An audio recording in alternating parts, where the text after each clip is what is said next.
I still remember that morning in Denver, Colorado, as if it happened just yesterday.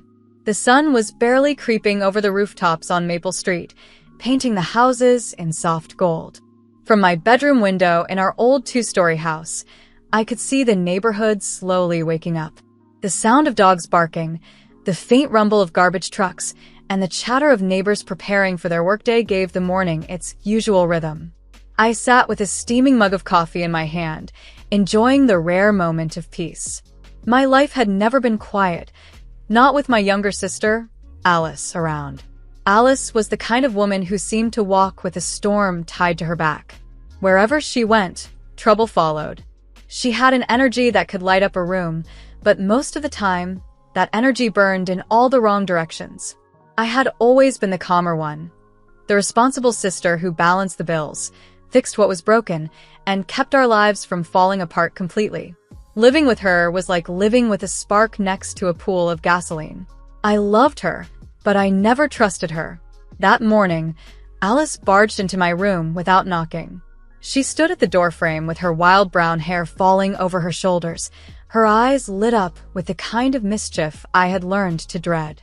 She didn't even greet me. Instead, she went straight to her demand. "Give me your car keys," she said flatly, as if it were already decided. I didn't even flinch. We had gone through this routine before. Alice always wanted something, money, clothes, or, in this case, my car. I kept sipping my coffee, letting the silence stretch between us. "No, Alice," I finally said, calm but firm. "You're reckless. You've gotten tickets before, and you don't take care of things. I'm not letting you drive my car." Her eyes narrowed instantly, her lips twisting into a scowl. "You're unbelievable. It's just a car. You act like it's made of gold." I shook my head and set the mug down on the windowsill. "It's not just a car. It's a responsibility. Something you don't understand." She crossed her arms and stomped her foot like a child. "Fine," she snapped, and stormed out of my room, slamming the door so hard that a picture frame on my wall rattled. I sighed, closing my eyes for a moment. I thought the argument was over, just another fight that would cool down once she found someone else to distract her. But deep down, I should have known better. Alice never accepted no. The day went on quietly after that. I did laundry, cleaned the kitchen, and caught up on some paperwork for my job. By mid-afternoon, I went back upstairs to grab something from my nightstand. That's when I noticed it. My car keys were gone. At first, I thought maybe I had misplaced them. I searched the dresser, the pockets of my jeans, and even the kitchen counter. Nothing. My stomach twisted, and my heart began to pound. I rushed to the window just in time to see Alice outside. She was sliding into a silver car parked at the curb, a smirk on her face like she had won some battle against me. My chest tightened as the engine roared to life. Within seconds, she sped off down Maple Street, leaving behind a trail of exhaust. At first glance, it looked exactly like my Ford, the same silver paint, the same shape, even the same tinted windows. But something about it didn't feel right.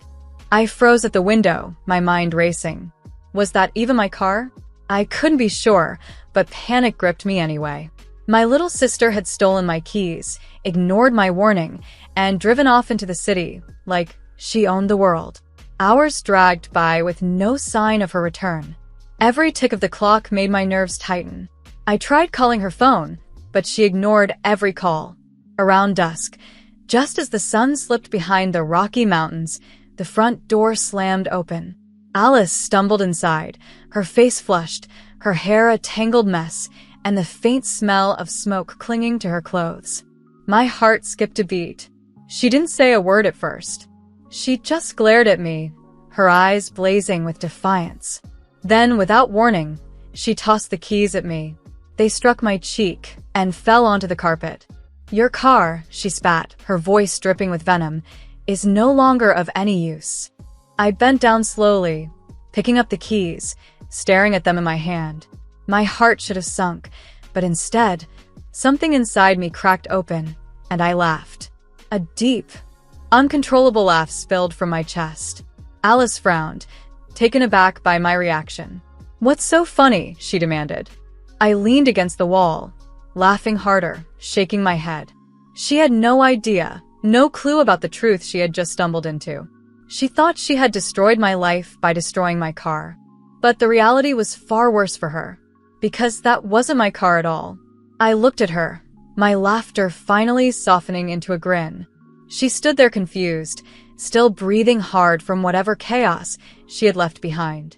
She had no idea she had borrowed more than just trouble. She had stepped straight into a disaster waiting to happen, one that would change everything for both of us. And that, I thought to myself as I watched her storm off to her room, was only the beginning. When Alice tossed those keys at me and walked away, she believed she had ruined my world. She thought she had destroyed my car beyond repair, leaving me with nothing but ashes and regret. But as I stood there holding those keys, I couldn't stop the laughter bubbling up inside me. I laughed because I knew something she didn't. The car she had taken wasn't mine. It belonged to Officer Richard Miller, our neighbor across the street. Richard was one of those men who carried order around with him like a second skin. Every morning, he left his house at 6:30 sharp, his navy uniform pressed, so clean you could almost see a reflection in it. He'd nod politely to the neighbors as he climbed into his car, a silver sedan that gleamed under the Colorado sun. It was nearly identical to mine, so much so that even I sometimes paused before realizing which car was which. But there were differences. The polished rims, the spotless windows, the way Richard's vehicle seemed to shine as though it had never seen a day of dust. Alice, blinded by her impatience and arrogance, hadn't noticed the difference at all. Richard lived alone in that tidy house with the white porch and the blue shutters. His wife had left years ago, and with no children to soften him, he poured all his discipline into his work, his home, and his car. That car wasn't just a mode of transportation to him, it was his pride, his legacy, and perhaps even his substitute for the family he never built. He spent weekends polishing the chrome, adjusting the engine, and making modifications so intricate that most mechanics wouldn't have understood them. But what Alice couldn't possibly know was that Richard had also installed a hidden camera inside. It wasn't the bulky type you see in movies, dangling from the ceiling. No, this was a sleek black device, no bigger than a coin, discreetly tucked near the rear-view mirror. You wouldn't notice it unless you were searching for it, and Alice, reckless as always, hadn't been searching for anything. She was too busy celebrating her small rebellion against me. Later, I would learn exactly what that camera captured. Every second of her crime was preserved in crisp footage. The way she slipped into the driver's seat with that smug grin, the way she pulled out a duplicate key she must have had made months ago, and the way she revved the engine, as if daring the world to stop her. I could almost hear her laugh echoing through the speakers when the footage played back. Alice was always daring, always reckless, but this time she had crossed into dangerous territory. The camera saw her speeding down Colfax Avenue, weaving in and out of traffic like the city streets were her personal racetrack.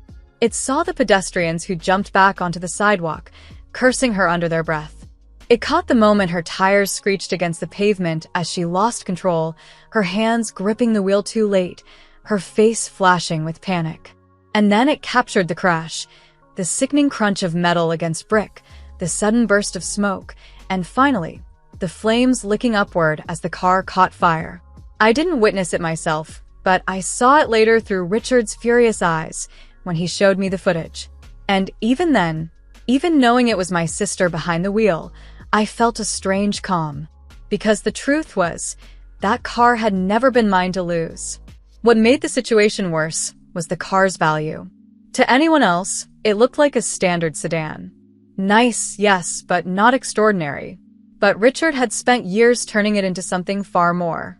He had modified the engine with imported parts from Europe, reinforced the frame with specialized steel, and installed technology that wasn't even on the market yet. That car was his masterpiece, his treasure. He once bragged, though only half seriously, that if he ever sold it, it would fetch at least $2 million. At the time, I thought it was an exaggeration. But when appraisers later confirmed the figure, my jaw nearly hit the floor. $2 million. Richard had poured everything he had into that car. His savings, his pension, even a loan in pounds from his brother who lived in London. He had risked his entire future on a machine he believed would one day make him wealthy. And the cruelest twist of all, he didn't even have insurance on it. Not a dime of coverage. He always said insurance companies were a scam, that they bled hardworking men dry. He refused to hand them his money, so he carried the risk himself. And Alice, my sister, my blood, had destroyed it all in one reckless afternoon. I sat in the living room that evening, turning the keys over and over in my hands, feeling their weight like a secret pressed against my palm. Alice sulked upstairs, probably thinking I was planning my revenge. But I wasn't angry, not yet. What I felt was a mix of dread and inevitability. Because sooner or later, Richard would discover what happened. And when he did, Alice wouldn't just be facing my disapproval. She would be facing the full weight of the law. As the night stretched on, I found myself pacing the hallway, staring out the window at Richard's house. His porch light glowed softly, and I imagined him inside, perhaps sipping a drink, perhaps reviewing his day's reports. Did he already know? Was he already watching the footage? My stomach churned with the thought. I thought about telling Alice the truth right then, that the car she had taken wasn't mine, that she had just committed a crime so massive it could ruin her life. But when I went upstairs and saw her sprawled across her bed, scrolling through her phone like nothing had happened, I couldn't bring myself to say a word. She had brought this on herself. She had ignored my warning, stolen what wasn't hers, and laughed in my face when she thought she had won. So I stayed silent. That night, I lay awake listening to the quiet hum of the neighborhood. My mind replayed every moment, the slam of the door, the screech of tires, the smell of smoke clinging to Alice's clothes. I knew the storm was coming. I knew Richard would not forgive, nor forget. But for once, it wasn't my responsibility to clean up her mess. This time, Alice would have to face the consequences of her choices. And as much as I loved her, I couldn't deny the smallest flicker of satisfaction that warmed my chest. She thought she had destroyed my life, but she had only destroyed her own. The knock came just as the sun disappeared behind the mountains, leaving Denver in a deep purple haze. I had been expecting it all day. Every minute that passed without it felt like a small reprieve, but I knew reprieves never last. Alice had vanished into her room hours earlier, blasting music to drown out her own guilt. I sat in the living room with the keys still in my hand, the weight of them heavy, almost burning. The knock was not gentle. It was firm, deliberate, the kind of knock that makes your chest tighten before you even stand up. I rose slowly, my legs trembling, and opened the door. There he stood, Officer Richard Miller. His uniform was crisp, his face set like stone. Two other officers flanked him, their expressions unreadable, but their presence made the air thick with authority. Richard's eyes flickered toward me for a brief moment, but he didn't linger. He wasn't here for me. His gaze snapped past my shoulder into the house, straight toward the stairs. "Alice Johnson," he called out, his voice steady, commanding, and final. "Come down here, now." For a heartbeat, there was only silence. Then footsteps. Slow at first, then quick, nervous. Alice appeared at the top of the staircase, her phone still clutched in her hand, her face pale and drawn. She looked between me and the officers, confusion giving way to fear. "What's going on?" she asked, her voice shaking. Richard took a step forward, his jaw tightening. "You're under arrest for theft, destruction of property, and reckless endangerment." His voice carried the weight of $2 million in flames, of years of dedication turned to ash. Alice froze. "What? "Arrest?" She laughed nervously, glancing at me as though I might explain this absurdity. "That's ridiculous. This has to be some mistake." But Richard wasn't smiling. He nodded to the officers beside him, and they moved closer, their hands ready at their belts. Alice's eyes widened. She looked back at me, panic rising in her voice. Tell them it was your car. They've made a mistake." I said nothing. I simply folded my arms across my chest, holding her gaze with my own steady silence. Inside, my heart pounded, but outside I looked calm. I had no intention of saving her this time. Alice Johnson, Richard continued, you unlawfully entered my vehicle using a duplicate key. You drove recklessly through Denver, crashed into a private building, and set my car on fire. I have footage of every second. At that, Alice's face drained completely of color. Footage, she whispered. Yes, Richard snapped. A hidden camera. Every move you made, every turn of the wheel, recorded. He gestured to the officers. Take her in. Alice staggered back a step as the two officers mounted the stairs. No, this isn't happening. She turned to me again, desperate, her voice breaking. Please help me. Say it was your car. Say something. I shook my head slowly.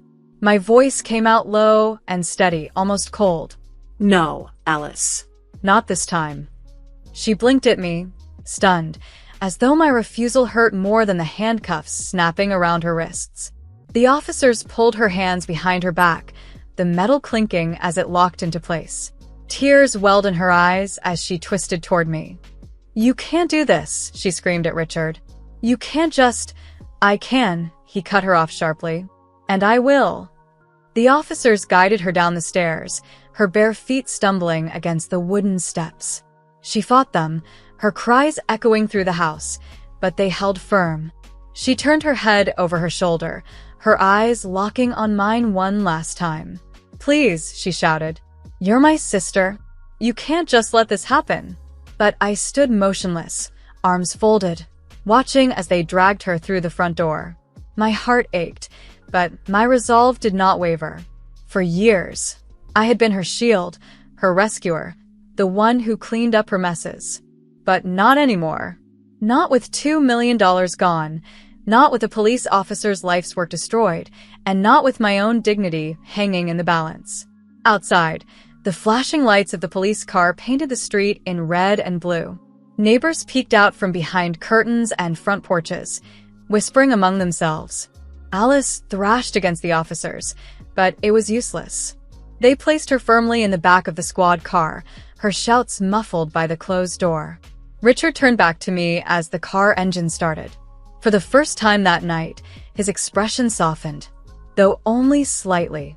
You knew, didn't you? He asked. I nodded once. I did. He studied me for a long moment, then exhaled, his jaw loosening. Then you also know what she's facing. This isn't just about a car. This is about responsibility, law, and consequences. I know, I replied quietly. My voice barely carried over the hum of the engine. Richard's eyes lingered on me for another second before he turned away, his boots heavy on the pavement as he walked back to his car. He climbed in, and with a sharp turn of the wheel, the convoy of police vehicles rolled down Maple Street, taking Alice with them. And then it was quiet. I stood in the doorway, staring at the empty street, the silence of the neighborhood pressing in. The house behind me felt colder, lonelier, the shadows stretching across the walls like reminders of everything that had just unraveled. I closed the door slowly, the click of the lock sounding final, like a seal on a chapter one could never undo. For a long time, I sat in the living room in silence. The laughter from earlier was gone, replaced by a hollow ache in my chest. I thought about Alice, my sister, my family, the girl I had shared secrets with as children under the covers with a flashlight. And yet, she had grown into a woman who burned everything she touched. Still, I didn't cry. I didn't break. Because somewhere inside, I knew this had been inevitable. Alice had been playing with fire for years, and now, finally, she had been burned. When I went to bed that night, the house felt impossibly empty. I lay awake listening to the quiet hum of the city outside, thinking about the words she had screamed. You're my sister. They echoed in my ears, sharper than any siren, heavier than any verdict. But even as the guilt whispered at me, I reminded myself of the truth. I had given her every chance, every warning, every lifeline. She had chosen this path, not me. And now, the law had simply caught up with her. As I closed my eyes, I knew one thing for certain. Nothing would ever be the same again. The courtroom was colder than I expected. It wasn't the kind of cold that made you shiver. It was the kind of cold that seeped into your bones, the kind that came from silence, judgment, and the heavy presence of truth. I sat in the second row, my hands clasped in my lap, while Alice stood at the front in her plain gray suit, her wrists no longer bound but her future still chained. The judge's voice was steady, measured, and merciless as he read out the sentence: several years in prison for theft, reckless endangerment, and destruction of property. The room seemed to shrink around me. I could hear the shuffle of papers, the faint coughs from spectators, the scratching of pens recording every word. Alice turned her head once, her eyes finding mine. They were filled with something that looked like betrayal, but beneath it, I caught a flicker of fear. It was the same look she had given me when we were children, and she had gotten caught sneaking out of the house, begging me to cover for her. Only now, the stakes were higher, and I wasn't there to shield her. As the guards led her away, her shoulders slumped in a way I had never seen before. My sister, the storm that had always charged through my life, was suddenly small, fragile, and broken. The sound of the door closing behind her echoed like the final chapter of a book. When I walked out of that courthouse into the crisp Denver air, the city felt different. Lighter, somehow, as if a weight I had carried for years had finally been lifted. For the first time, I wasn't responsible for Alice. I wasn't chasing after her mistakes or trying to patch up the holes she left in our lives. The silence around me was no longer frightening, it was freeing. Back at our house on Maple Street, I sat in the living room, staring at the walls that had heard every fight, every plea, every late-night argument with Alice. The house suddenly felt too big, too filled with ghosts of a past I no longer wanted to hold on to. That night, I made my decision. I would sell it. It took months of paperwork, negotiations, and endless tours with potential buyers, but eventually, the house sold. The final check came in at just under $300,000, though after debts and fees, I walked away with about $120,000. Combined with the savings from my steady job, it was enough to start fresh. I packed my belongings, just the essentials. Old photo albums, a few books, clothes, and my favorite mug. Everything else I left behind. As I closed the door one last time, I didn't look back. Maple Street had been the setting for too many battles, too many scars. It was time to let it go. I moved to Chicago, Illinois, a city that felt alive in a way Denver never had. With the money, I bought a cozy apartment overlooking Lake Michigan. It wasn't extravagant, just 2 bedrooms, wooden floors, and a balcony that caught the morning light, but it was mine. Mine alone. No shared arguments, no slammed doors, no laughter turning into shouts. Just quiet, steady peace. The first few weeks in Chicago were a blur of discovery. I walked the streets of the city, letting myself get lost among the towering buildings and bustling crowds. I visited the Art Institute and stared at paintings for hours, marveling at the colors that seemed to tell stories of their own. I drank coffee in tiny corner cafes where no one knew my name, and I liked it that way. I strolled through Millennium Park, listened to street performers, and sat by the lake with the wind tangling my hair. For the first time in my life, I wasn't living for someone else. I was living for myself. It wasn't always easy. Some nights, the loneliness crept in. I'd lie awake in my apartment, the city buzzing outside, and think of Alice. I wondered how she was adjusting, if she was angry, or if she finally realized the depth of what she had done. Part of me wanted to write her, to tell her I still loved her despite everything, but each time I picked up a pen, I stopped. Not yet. Maybe not ever. Instead, I leaned into new beginnings. I reconnected with an old friend, Emily, who lived in New York. She invited me to visit, and with the freedom I now had, I booked a ticket without hesitation. In New York, we walked through Central Park, laughed over late-night pizza, and stood at the top of tall buildings watching the city stretch endlessly below us. Emily told me she hadn't seen me this happy in years, and I realized she was right. Life wasn't perfect, but it was mine. Every choice I made was mine, every step forward unshadowed by Alice's recklessness.